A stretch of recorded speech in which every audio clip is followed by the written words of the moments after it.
These are Adventure Time's saddest episodes ever. Starting with one of the most emotionally devastating episodes in the series, I Remember You reveals the tragic backstory between Ice King and Marceline.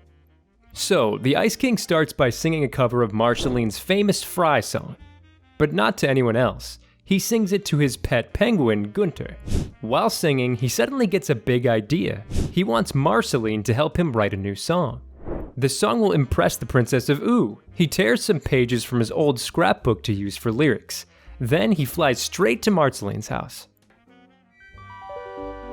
So what kind of song are we playing? Oh, I brought these for some inspiration. Just use these to work off of, a template. Okay. Yeah, that's good. Keep doing that.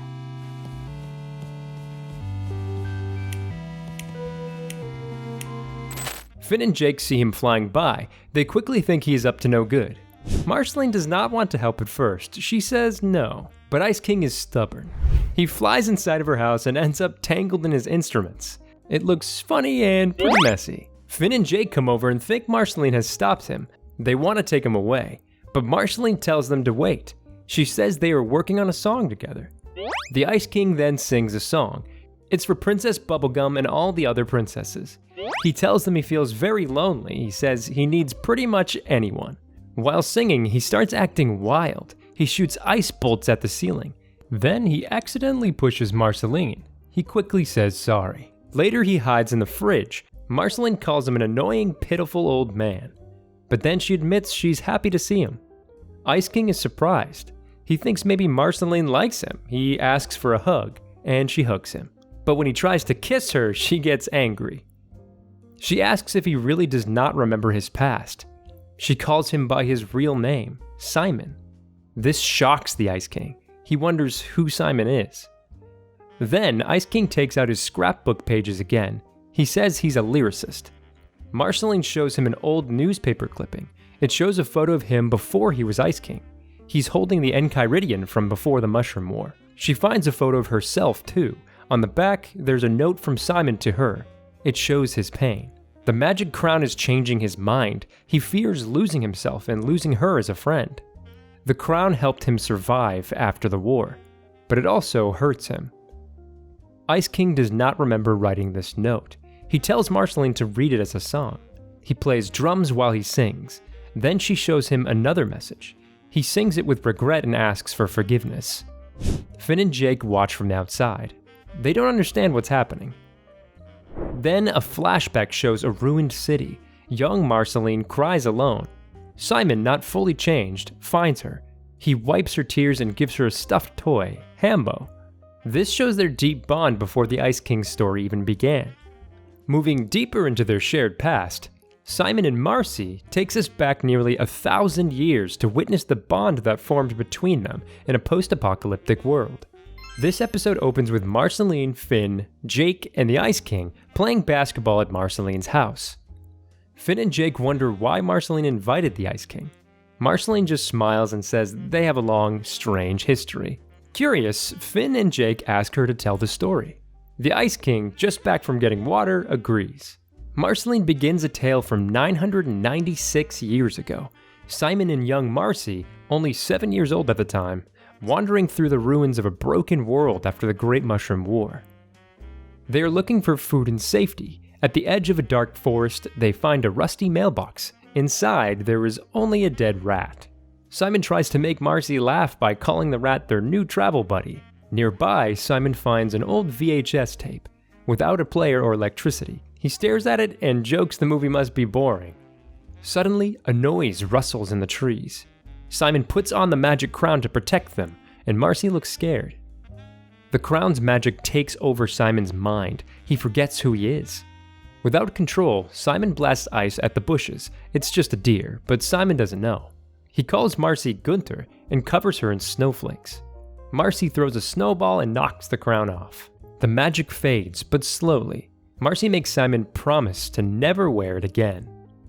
That night, Simon cooks the frozen deer for food.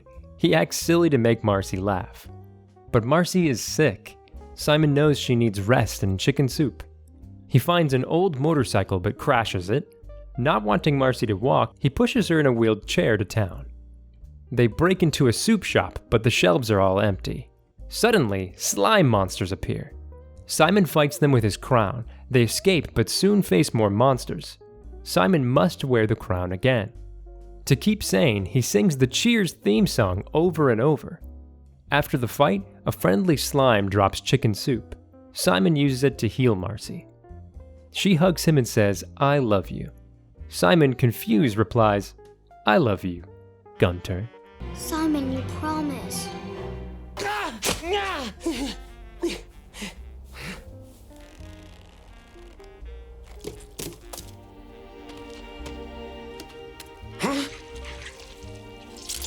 Yeah. Marcy, look. I found chicken soup. You're gonna feel awesome in a moment. I'm just glad you're okay. Do you feel awesome? Mm-hmm. I love you, Simon. I love you, Gunter. Back in the present, Marceline smiles and says she got better. She and Simon lived on. Ice King, forgetting everything, tells her to keep telling stories while he plays basketball. Finn and Jake watch, happy to see their friends smile. Shifting focus to a different kind of heartbreak, Bad Timing explores the destructive power of obsessive love through Lumpy Space Princess's tragic romance. The episode starts with Princess Bubblegum showing off a new device. It can travel through time, or so it seems. Suddenly, Lumpy Space Princess storms in. She demands Bubblegum sends her back to when she and her ex still loved each other. Bubblegum calmly explains the machine can only log molecules. It can't actually send someone back in time. Lumpy Space Princess doesn't like that answer. She attacks Bubblegum. Bubblegum pushes her away and tells her to leave. Later at a bar, Lumpy Space Princess is feeling down. She meets Johnny, an old schoolmate. Johnny is nervous. He has an important meeting with Bubblegum for a business deal. Lumpy Space Princess tells him to fix his posture to look confident. Johnny thanks her and invites her to his place. At Johnny's apartment, Lumpy Space Princess finds his record collection. He spots a Frank Zappa album, Apostrophe. She jokingly holds the album cover with Zappa's face in front of her own. They laugh and have a good time. They fall in love that night and say goodnight. The next morning, Johnny wakes up and can't find her. He thinks she left him. But she's waiting in his kitchen making breakfast. After Johnny's meeting with Bubblegum, he tells Lumpy Space Princess he has a private meeting at the castle. She wants to come, but he says no. Feeling jealous, Lumpy Space Princess thinks Bubblegum stole his heart. She leaves angry. Back at the castle, Lumpy Space Princess delivers a fiery speech about love and passion. Then she throws a Molotov cocktail and hotwires a gas truck to attack Bubblegum's castle. Bubblegum sees it as an attack on her kingdom. She tells Johnny to hide under the desk. Lumpy Space Princess finds Johnny and uses the time device on him, trying to take him back to when he loved her. But Johnny vanishes. Bubblegum explains that because Lumpy Space Princess didn't properly log his molecules, Johnny no longer exists in their universe. Lumpy Space Princess, scared to grieve, asks Bubblegum to erase her memory past the attack. The device wipes her memory and she storms out. Bubblegum pours herself a drink, left alone.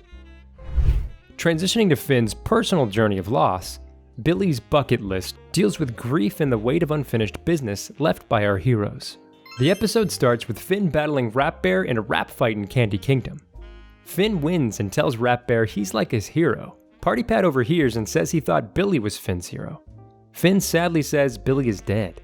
Then, Finn leaves the battle and walks through the candy streets. On the way, Finn meets Canyon, Billy's ex-girlfriend. Together, they go to Billy's Crack, a mysterious place. There, they meet some fairies and their big leader, Jordan. Jordan tells Finn to leave because Billy's Crack is their home. Finn doesn't listen. He cuts off the Gnome King's head with his grass sword. The gnomes carry the head flying off. Finn and Canyon find Billy's bucket list. It has 3 unfinished tasks from before Billy died. The tasks are take Canyon on one last ride, tell Finn that thing, and lie on his back in the ocean, just floating. Finn helps Canyon with the first task, then he goes to the ocean for the last task. While in the ocean, a creature called the Fear Feaster appears from Finn's belly button. Finn knocks himself out and falls into the water.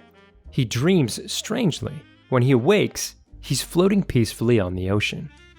The Fear Feaster comes back, but Finn's grass sword fights it alone. The sword defeats the Fear Feaster, even though it said no mortal blade could hurt it. With the Fear Feaster gone, Finn no longer fears the ocean.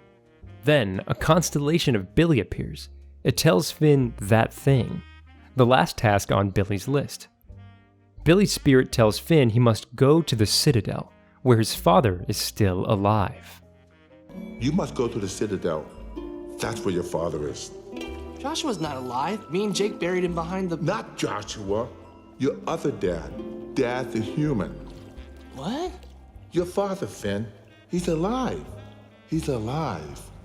Finally, we witness Finn's emotional breakdown in The Tower, where his anger and desire for revenge manifest in the most destructive way possible. The episode begins with Finn trying to cook spaghetti, but he's using a bulky candy arm. The arm doesn't really help at all. Instead, Finn breaks things all over the kitchen and he gets frustrated. Suddenly, the candy arm explodes. Jake comes downstairs hoping for spaghetti, and instead he finds a mess. Jake tells Finn that the new arms he's gotten from princesses, like a hot dog arm and a slime arm, are nice, but they're not what Finn really needs. Jake says Finn should listen to his melon heart and take his time. Finn says he wants to go to space. He wants to get his real father's arm. This is payback for Martin, who caused Finn to lose his arm in the past. Jake warns him not to do it. Then Jake goes to the store to buy new kitchen supplies for the broken ones. Outside, Finn lies on the ground. He talks to himself. Suddenly, a pile of rocks forms behind him. A strange, slightly see-through arm appears where his real arm used to be. Finn decides to use the arm to build a tower into space. He wants to find his dad. Later, the tower grows very tall. Princess Bubblegum sees it and tells Jake the new arm might be dangerous. She calls it a telekinetic electro-emotional prosthesis. Jake says Finn's actions are healthy and should be left alone. Finn climbs the tower and reaches a cloud house. A cloud person tells him to leave. When Finn stays, she shoots lightning at him. She calls him one of those swimmers and flies away. The next day, big parts of Ooo are missing because of the tower. Even a penguin rookery is gone. The cloud person named Carol returns. She talks about how she used to be water and then became air. She tells Finn to give up, run away, and hate his life like she does. Hey kid, it's me again. Carol. My name's Carol. Finn. Finn, look, I'm sorry about blasting you yesterday. Hey man, are you really gonna do those things? Yeah. For revenge. I think it'll feel good. I get it. But let me tell you something. I used to be water. Like a pond or something real wet. I used to hate people swimming in me, kicking and stuff. So what did I do? I evaporated. I got myself out of there. You should have pulled off their legs. No. Listen, you have to stop obsessing about revenge. Be like me and run away. You have to run away and never stop hating your old life. You gotta really dwell on it. Ah! What was that? I just thought about my anxieties and it's like my mind hand touched a hot memory stove. Ah! Interesting. Oh, hey, what are your thoughts on melon hearts? I don't know what you're talking about. Well, alright then, I guess I'll see you later. Bimo asks Jake what Finn is doing, just before being crushed by ice. Jake says Finn's working through stuff. Princess Bubblegum disagrees, worried Finn might be getting hurt. Hey, Jake. Where is Finn? Finn's just working some stuff out. And that's healthy! It's not healthy. It's bizarre and he could get hurt. Feelings hurt! Yeah. Finn's tower finally reaches the atmosphere. Carol wonders if she should become space ice, and Finn sees a strange portal but blacks out from lack of oxygen. Finn wakes up on a spaceship. He sees his dad watching TV. He punches him and tries to take his arm. Then it's revealed the dad is actually Bubblegum in disguise. She tricked Finn, taking him to a bunker. Finn returns home without the arm. He tells Jake he feels calm. Jake asks if Finn will take down the tower, and Finn agrees and knocks a plank. The tower collapses, destroying much of the Candy Kingdom. Bubblegum screams, "Ah, my arm!" Thanks for watching Adventure Time's saddest episodes.